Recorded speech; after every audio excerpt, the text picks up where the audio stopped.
Thank you for today's hearing, and thank you to Gulf War veterans who are here or are watching from home or from the hospital in the case of at least one.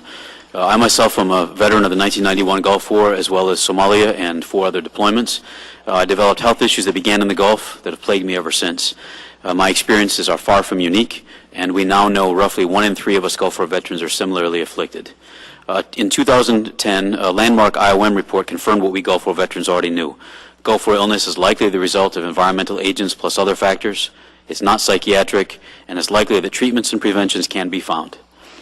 Though such a renewed national effort has not yet fully happened, special thanks to Congressman Miller, Michaud, and Rowe, and others for helping fund the Gulf War Illness CDMRP, the only federal research program in the last 2 decades aimed at improving the health and lives of us ill Gulf War veterans. I provide more detail in my written statement.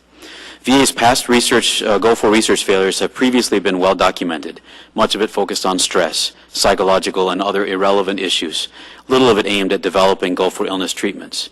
As we just heard from Dr. Coughlin, such failures have not been by accident. VA staff misdeeds continued with the recent IOM Treatments Committee. And last year, as we also have already heard, VA staff effectively killed a first-of-its-kind strategic plan finally aimed at improving the health and lives of veterans suffering from Gulf War illness. VA staff unilaterally whitewashed the plan. Participants, including myself, had felt betrayed and having wasted a year and a half. The Research Advisory Committee, in which I serve, unanimously rejected VA's whitewash, declared no confidence in VA's handling of Gulf War illness research, and described even more issues.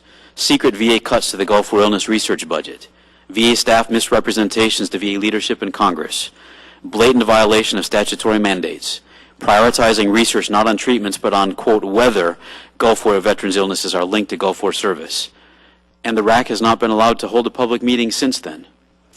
There are more issues, with details in my written submission. VA staff have initiated a process to create a new case definition for Gulf War illness via a literature review, unprecedented from what I'm told, and in opposition to the strategic plan mentioned earlier. VA staff refused to provide the RAC with more information. VA's medical surveillance of serious Gulf War health outcomes remains broken. VA refuses to implement a 2008 law mandating an MS prevalence study.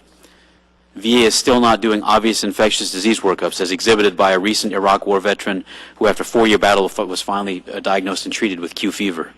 VA's Gulf War Task Force includes only VA staff.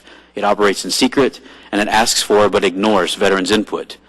VA has failed to publish its quarterly Gulf War and OEF newsletters and claims data reports since 2010. VA continues to exclude Gulf War veterans whose service was in Turkey or Israel. VA continues to exclude from Gulf War veterans benefits Afghanistan War veterans, yet includes Iraq War veterans. VA still hasn't fixed rating problems for fibromyalgia and chronic fatigue, with up to 100% ratings for one, but only 40% ratings for both. Yes, you heard that right. And these conditions are presumptive for Gulf War and Iraq veterans, but not Afghanistan veterans. DoD and VA continue to find no evidence for other serious military health issues like burn pits, vaccination injuries, and more. VA staff routinely ignore Congress, the law, and expert advisors, wasting more precious years, squandering experts' time and energy, and further alienating not just their most engaged advisors, but also the very Gulf War veterans they're supposed to be helping. Most importantly of all, VA still has no proven effective treatments for Gulf War illness patients who walk through VA's doors. Where they frequently are still thought to be psychosomatic, VA has only Band-Aids for symptoms and to help cope. Today, we are hearing why. I encourage this body to help right these ongoing wrongs, including comprehensive legislation to help force solutions, reallocation of funding from these non-performing entities, further investigation of their misdeeds, and criminal sanctions for such behavior.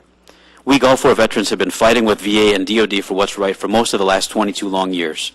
We've had countless congressional hearings like this one on Gulf War veterans issues, with more empty VA promises. We've seen laws passed only to see VA staff circumvent them or ignore them with impunity. I hope today's hearing will be different.